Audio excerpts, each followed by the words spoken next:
Hello बच्चों, कैसे हो? एसएसटी एंटरटेनमेंट में आपका बहुत ज्यादा वेलकम है। हाँ जी बच्चे, हमारा ये 5th पार्ट है, 2nd चैप्टर इकोनॉमिक्स, और चैप्टर का नाम है factors of the Indian economy. और अभी तक हमने क्या पढ़ा था? हमने पढ़ा था कि हमारे जो 3 सेक्टर्स हैं, प्राइमरी सेक्टर, सेकेंडरी सेक्टर और टर्सरी सेक्टर, उसमें प्राइमरी सेक्टर डिस्गाइज्ड अनएम्प्लॉयमेंट वहां ज्यादा दिखाई दे रहा है, और टाइम के साथ साथ सेकेंडरी सेक्टर और टर्सरी सेक्टर का जीडीपी में शेयर बढ़ा है, लेकिन जिस हिसाब से जीडीपी में उनका शेयर बढ़ा है उस हिसाब से एम्प्लॉयमेंट नहीं बढ़ा है। और आज भी प्राइमरी सेक्टर में एम्प्लॉयमेंट ज्यादा है, और वहां पे एम्प्लॉयमेंट ज्यादा क्या है, वो डिस्गाइज्ड अनएम्प्लॉयमेंट है, यानी लोग अपना पोटेंशियल का पूरा यूज नहीं कर रहे हैं और प्राइमरी सेक्टर में लगे हुए हैं। तो क्वेश्चन हमारे माइंड में आता है कि how to create more employment, कि किन तरीकों से एम्प्लॉयमेंट को ज्यादा बढ़ाया जा सकता है। तो बच्चों, आप खुद भी यदि दिमाग लगाएं तो कई तरह के माइंड्स में आपकी कई तरह की चीजें आ जाएगी कि जैसे इरिगेशन फैसिलिटी को यदि बढ़ा देते हैं तो क्या होगा, उससे क्रॉप ज्यादा होगी। ऐसी लैंड जो कि किस पे डिपेंड है, आपकी रेन पे डिपेंड है, लेकिन यदि इरिगेशन फैसिलिटी बढ़ जाए, डैम वगैरह कंस्ट्रक्ट हो जाए, तो कैनाल्स वगैरह हो जाए, तो उससे क्या होगा कि लैंड को इरिगेशन फैसिलिटी मिल जाएगी और पूरे ईयर में एक से ज्यादा रबी और खरीफ दोनों ही सीजन की क्रॉप लग जाएगी। ठीक है, तो ये एक तरीका है कि इरिगेशन फैसिलिटी को बढ़ाया जा सकता है। इसके साथ साथ कि जो विलेजेस हैं उनको क्या किया जाए, सिटीज से कनेक्ट किया जाए, और कनेक्ट करने का सीधा सा तरीका है कि रोड्स वगैरह बनाए जाए।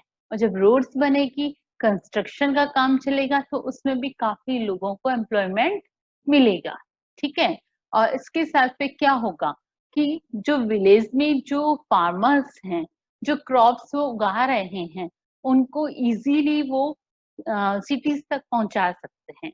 ट्रांसपोर्टेशन फैसिलिटी भी रोड्स के बनने की वजह से डेवलप हो जाएगी, तो ऑटोमेटिकली इससे भी एम्प्लॉयमेंट क्रिएट होगा।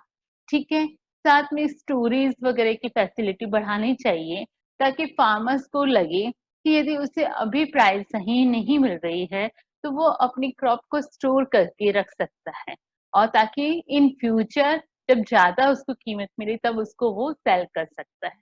ठीक है, इसके साथ साथ गवर्नमेंट को भी कई जैसे सिचुएशन हो जाते हैं कि अकाल पड़ जाता है, कहीं पे कोई डिजास्टर हो जाता है, तो वहां पे उन्हें गवर्नमेंट को चाहिए कि वहां पे उनको क्या पहुंचाना होता है, अनाज वगैरह पहुंचाने पड़ते हैं। ठीक है, फूड्स वगैरह डिस्ट्रीब्यूट करने पड़ते हैं, तो इसके लिए भी स्टोरेज जहां होगा तो ये सब काम में आएगा। ठीक है, और इसके अलावा और क्या कर सकते हैं कि एग्रो बेस्ड इंडस्ट्रीज भी खोली जा सकती हैं।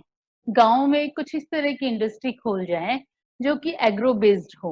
जैसे सपोज करो किसी विलेज में शुगर केन डेवलप हो रहा है, ठीक है, और यदि शुगर केन वहां पे डेवलप है तो वहीं पे क्या किया जाए, शुगर मिल को बना दिया जाए।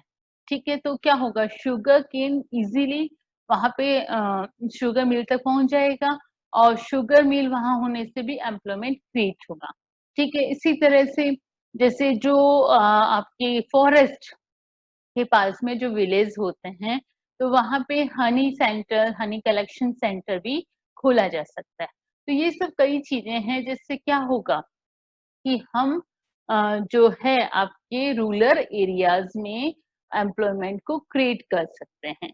लोन और इसकी फैसिलिटी, इंश्योरेंस वगैरह फैसिलिटी, ये सब यदि बैंक प्रोवाइड करे, बैंक वगैरह विलेजेस में पहुंच जाएं, तो इन सब से भी क्या होगा, जो फार्मर्स हैं वो कम जो है इंटरेस्ट रेट पे लोन को ले पाएगा और वो क्या करेगा, अपने क्रॉप्स को आसानी से लगा सकता है। तो यही सब चीज आपकी इसमें बताई है, इसको और अच्छे से मैं एक्सप्लेन कर देती हूँ। From the above discussion, we can see that there continues to be considerable underemployment in agriculture. Agriculture में underemployment की situation हमने देखी है. There are also people who are not employed at all. In what ways can one increase employment for people? Let us look at some of them. Take the case of Lakshmi. Lakshmi का ही case हम यहाँ पे ले लेते हैं. With her 2 hectare plot of unirrigated land. जो लक्ष्मी की land है वो क्या है, unirrigated है. The government can spend some money और banks can provide a loan. क्या कर सकती है गवर्नमेंट बच्चों, कि कुछ मनी को स्पेंड करे या फिर क्या करे कि बैंक के थ्रू लक्ष्मी को लोन प्रोवाइड हो जाए. To construct a well for her family to irrigate the land, या फिर उसकी फैमिली के लिए वहां पे एक वेल को कंस्ट्रक्ट कर दिया जाए ताकि उसकी लैंड को इरिगेशन फैसिलिटी मिल सके. Lakshmi will then be able to irrigate her land and take a second crop, wheat, during the Rabi season. तो लक्ष्मी अब एबल हो जाएगी किस चीज के लिए, कि वो रबी क्रॉप्स जो ड्राई सीजन में होता है उसको भी वो उगा सकती है. क्यों? क्योंकि उसके पास अब इरिगेशन फैसिलिटी है. तो इस एग्जाम्पल से आपको सीधा सीधा क्या समझ में आ रहा है कि इरिगेशन फैसिलिटी को डेवलप करके क्या कर सकते हैं, हम प्रोडक्शन को और इंक्रीज भी कर सकते हैं. Let us suppose that 1 hectare of wheat can provide employment to 2 people for 50 days, including sowing, watering, fertilizer. ये हम सपोज करते हैं कि 1 हेक्टेयर जो वीट का लैंड है वो क्या कर सकता है, 50 डेज के लिए 2 पीपल को एम्प्लॉयमेंट दे सकता है. क्योंकि वीट से जुड़े हुए यदि वीट की खेती की जाए तो कई तरह के इसमें sowing, watering, fertiliser, application, harvesting, इस तरह की कई तरह की जो उनके वीट को उगाने के जो तरीके हैं वो फॉलो करने पड़ेंगे. ठीक है, तभी वीट होगा. पहले सो करना होगा, वाटरिंग करनी पड़ेगी, कटिंग करनी पड़ेगी. हाँ, इन सब के लिए क्या 2 लोगों को 50 डेज के लिए एम्प्लॉयमेंट मिल जाएगा. So 2 more members of the family can be employed in her own land. तो क्या होगा कि 2 जो उस फैमिली के मेंबर्स हैं वो खुद की खेत में एम्प्लॉयड हो जाएंगे.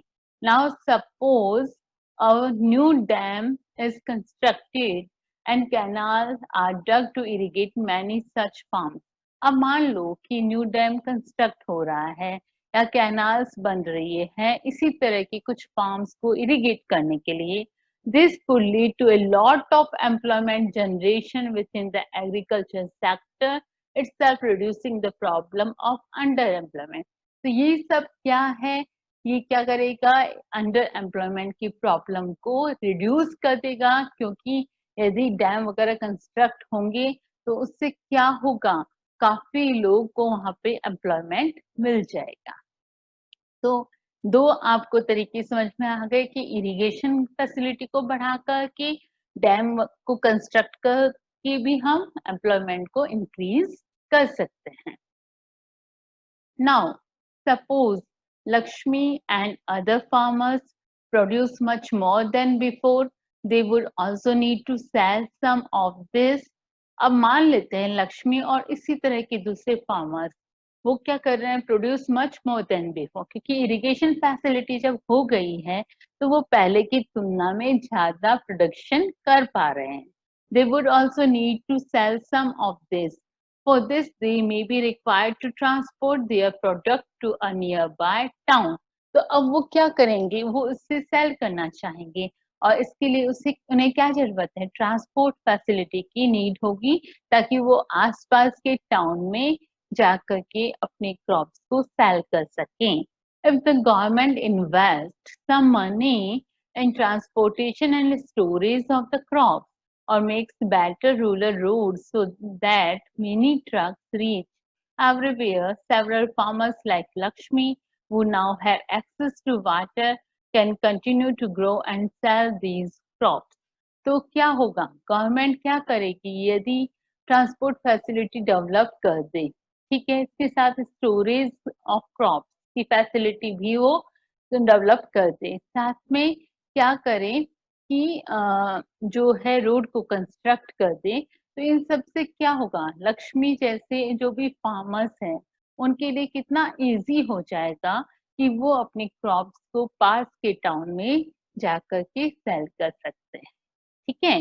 This activity can provide productive employment to not just farmers but also others such as those in service like transport or trade. तो ये एक्टिविटी खाली ये मत समझिए कि इससे फार्मर्स को ही फायदा है, आप देखिए इससे कितने लोग लिंक्ड हैं, रोड कंस्ट्रक्ट होगी उसमें एम्प्लॉयमेंट मिलेगा, ट्रांसपोर्टेशन में जो लगे हुए हैं उनको भी मिलेगा, जो ट्रेडिंग में लगे हुए हैं उन्हें भी एम्प्लॉयमेंट मिलेगा। तो ऑटोमेटिकली ये सब एक चीज डेवलप करने से कई चीजें उसके साथ में जो जुड़ी हुई हैं वहां भी एम्प्लॉयमेंट इंक्रीज होता है, ठीक है। Lakshmi's need is not confined to water alone to cultivate the land. She also needs seeds, fertilizers, agriculture equipment and pump set to draw water. अब केवल लक्ष्मी के लिए ये जरूरी नहीं है कि उसको वाटर फैसिलिटी मिल गई है तो सब कुछ मिल गया, अब उसको अपनी लैंड को कल्टीवेट करना है तो इसके लिए उसको सीड्स की भी जरूरत पड़ेगी, फर्टिलाइजर्स की भी जरूरत पड़ेगी, साथ साथ उसे पंप सेट एग्रीकल्चर इक्विपमेंट्स की भी नीड पड़ेगी। और लक्ष्मी जैसे कि एक पुअर फार्मर है तो वो इस सबको अफोर्ड नहीं कर सकती, तो उसके लिए उसे क्या करना पड़ेगा, उसे बैंक के पास जाना पड़ेगा या फिर किसी मनी लेंडर के पास, और मनी लेंडर क्या करेगा, उसे ज्यादा इंटरेस्ट रेट पे लेगा तो उसके लिए बहुत मुश्किल हो जाएगा। तो यदि गवर्नमेंट ऐसे विलेजेस में बैंक फैसिलिटी प्रोवाइड कर दे तो लक्ष्मी जैसे फार्मर्स के लिए क्या हो जाएगा, इजीली लोन लेना आसान हो जाएगा, क्योंकि वो अब अपने seeds fertilisers agriculture equipments pump set के लिए क्या कर सकते हैं, कम इंटरेस्ट रेट पे लोन को ले सकते हैं, ठीक है। So being a poor farmer, she cannot afford many of this, so she will have to borrow money from moneylender and pay a high rate of interest. If the local bank give her credit at a reasonable rate of interest, she will be able to buy all of this in time and cultivate her land. Clear?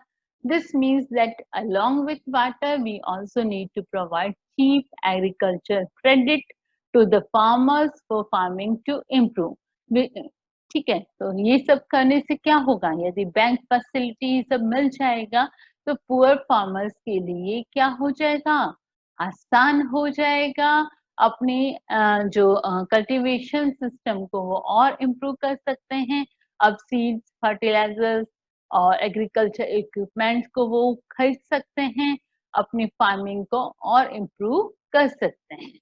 Another way which we can tackle this problem is to identify, promote and locate industries and service in semi-rural areas where a large number of people may be employed.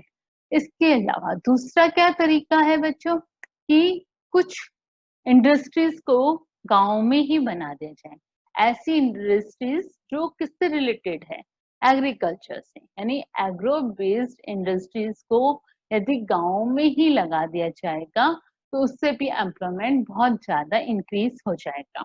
For instance, suppose many farmers decide to grow arhar and chickpea, setting up a dal mill to procure and process this and sell in the cities is one such example. Suppose करो कुछ farmers decide करते हैं कि वो जो उनकी अरहर दाल और दूसरी पल्स क्रॉप्स है उनको प्रोक्योर और प्रोसेस करने के लिए दाल मिल वो यदि उनके गांव में ही हो जाए तो वो उससे क्या होगा, और ज्यादा एम्प्लॉयमेंट इंक्रीज होगा, opening a cold storage could give an opportunity for farmers to store their product like potatoes and onion and sell them when the price is good. इसके साथ यदि कोल्ड स्टोरेज की फैसिलिटी हो जाए तो सोने पे सुहागा। कैसे? क्योंकि यदि फार्मर्स को उनकी सही प्राइस नहीं मिल पा रही है तो वो क्या करेंगे, कोल्ड स्टोरेज में उन क्रॉप्स को स्टोर करेंगे, जैसे कि पोटैटोज हैं, आपके ऑनियंस हैं, इनको स्टोर किया जाएगा और जब उनकी सही प्राइस होगी तब वो फार्मर्स उसको सॉल्व कर सकते हैं। ठीक है। In villages near forest area, we can start honey collection centers where farmers can come and sell wild honey. और जो विलेज आपके फॉरेस्ट के पास हैं तो वहां पे हनी कलेक्शन सेंटर भी खोला जा सकता है। It is also possible to set up industries that process vegetables and agriculture produce like potatoes, sweet potatoes, rice, wheat, tomato foods which can be sold in outside market. इसके साथ कुछ agro based industries भी खोली जा सकती हैं। जैसे suppose करो कि किसी विलेज में पोटैटोज बहुत ज्यादा होते हैं और यदि वहां पे ही चिप्स बनाने की फैक्ट्री खोल दी जाए तो फिर क्या होगा, पोटैटोज जो वहां पे हो रहे हैं वो वहां से सीधे फैक्ट्री में जाएंगे, चिप्स बनेगी और उनकी वैल्यू और पहले से इंक्रीज भी हो जाएगी, साथ में एम्प्लॉयमेंट भी काफी ज्यादा इंक्रीज हो जाएगा।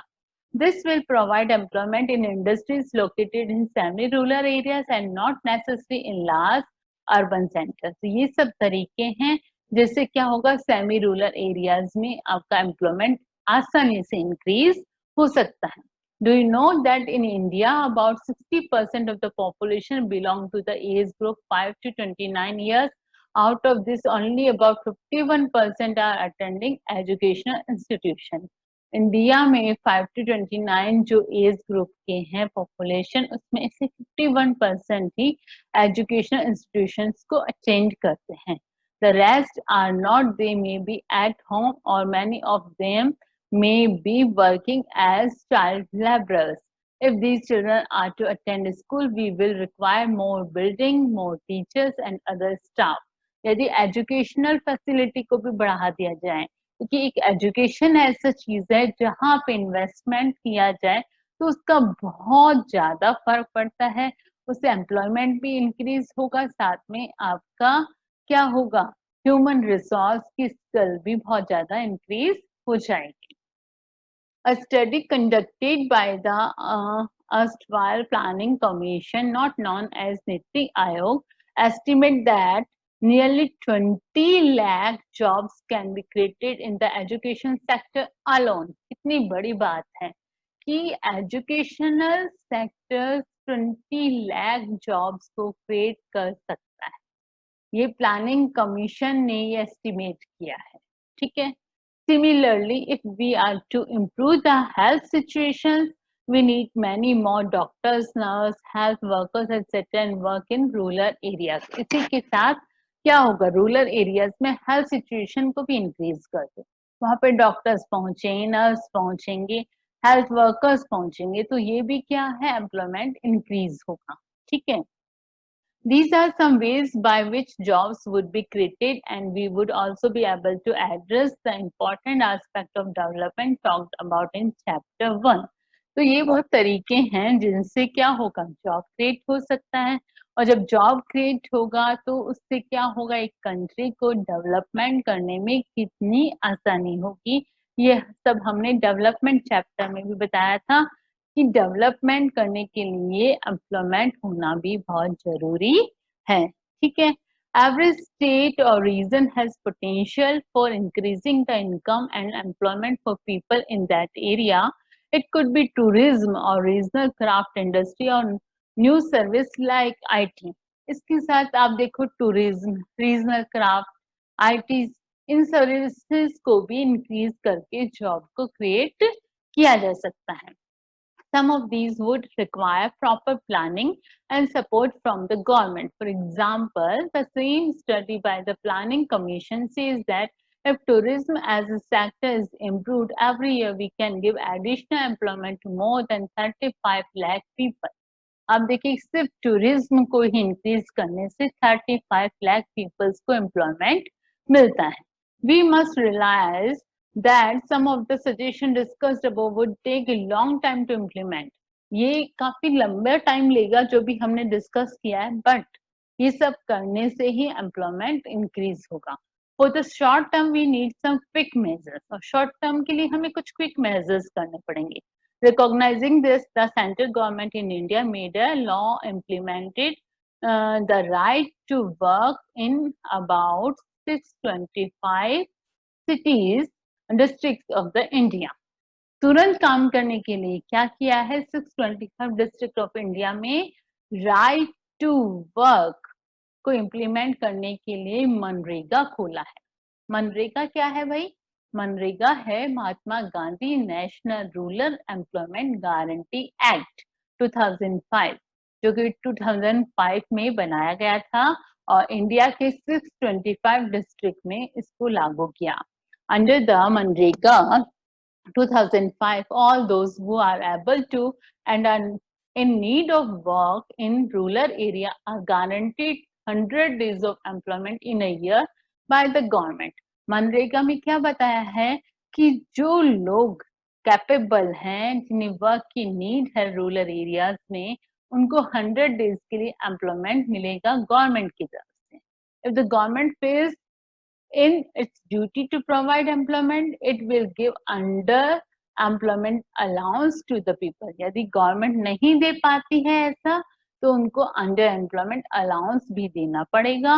The type of work that would in future help to increase the production from the land will be given preference under the act. The type of work, जो भी काम का जो तरीका है, that would in future help to increase the production, जो कि future में प्रोडक्शन को इंक्रीज करेगा लैंड से, उस काम को इस एक्ट के थ्रू प्रेफरेंस दी गई है। ठीक है, तो ये मनरेगा की ये जो मनरेगा बहुत ही इम्पोर्टेंट है और अक्सर शॉर्ट नोट मनरेगा के ऊपर आ जाता है। तो उम्मीद करती हूँ अभी तक जो आपको समझाया है अच्छे से समझ आया होगा। और बच्चों जो है कि अभी हमने जो पढ़ा है उसको एक बार रिकॉल कर देते हैं मेरे हैंड रिटन नोट से। Let's see. हाँ, तो टॉपिक है how to create more employment. तो उसमें हमारा फर्स्ट पॉइंट बनता है irrigation facilities. To create more employment, irrigation facilities should be improved. For example, wells and dams should be constructed and canals should be dug. This could lead to cultivation of more crops, a lot of employment and income with the agriculture sector. तो irrigation facility जो first आपका एक method है जिससे आप क्या कर सकते हैं, एम्प्लॉयमेंट को क्रिएट कर सकते हैं। Second, transportation and constructions of roads. Village roads should be constructed so that agricultural laborers could be get employment. In the idle season, better roads should also be helpful for the farmers to transport their produce to a nearby market. यदि village road construct हो जाएगी तो क्या होगा, agriculture labourers को employment मिलेगा। Idol season में वो रबी और खरीफ दोनों ही तरह की क्रॉप्स को उगा सकेंगे। और बेटर रोड्स बनने से ट्रांसपोर्ट फैसिलिटी हो जाएगी और नियर बाय मार्केट तक क्रॉप्स आसानी से पहुंच पाएगी। Investment should also be made on transportation. Easy and cheap transport facilities will certainly encourage farm and non-farm activities and thus employment. Clear? Third point, storage. If government invests some money to storage of crops, it will helpful for surplus of crops to storage for future needs, right? Loan facility. The villagers should be given loan at low rate of interest so that they could adopt modern farming methods and start different non-farm production activities. ठीक है, तो loan facility से कितना अच्छा हो जाएगा कि एक फार्मर्स को विश्वास रहेगा, एक टेंशन नहीं रहेगी, कुछ भी नया करने की हिम्मत आएगी. ठीक है. Agro-based industries, particularly cottage and small-scale industries. Example, pulse mills, rice mills, flour mills, cold storage should be encouraged, right? 6 point, improve education and health sector. There is a urgent need to improve education and health sector. According to Planning Commission, estimates nearly 20 lakhs jobs can be created in the education sector alone, right? 7. Enhancing tourism, regional craft industry and IT. If tourism, regional craft industry, IT sector should enhanced by the government, it will surely helpful to increase income and employment. 8 point, targeted employment generation programs. Targeted employment generation program should be implemented with full devotion and honesty. तो इसमें कौन सा एक targeted employment generation programme की हम बात करेंगे? मनरेगा, जो बहुत इंपॉर्टेंट है. Mahatma Gandhi national rural employment guarantee act 2005, और उसकी क्या क्या बातें हैं कि it's aims to provide employment of 100 days in a year. All those who are eligible to work would be guaranteed by government. If government fails to do so, it will give unemployment allowance to people, right? Her point, to increase the income and employment to the people. Of course, the types of work that would in future have to increase the production from land will given preference under this act, right? तो ये सब note से आपको recall हो गया होगा और अच्छे से ये पार्ट आपको समझ आया होगा. तो प्लीज इसे शेयर करिए अपने फ्रेंड्स को भी, और नेक्स्ट पार्ट में फिर मिलेंगे. Okay, bye.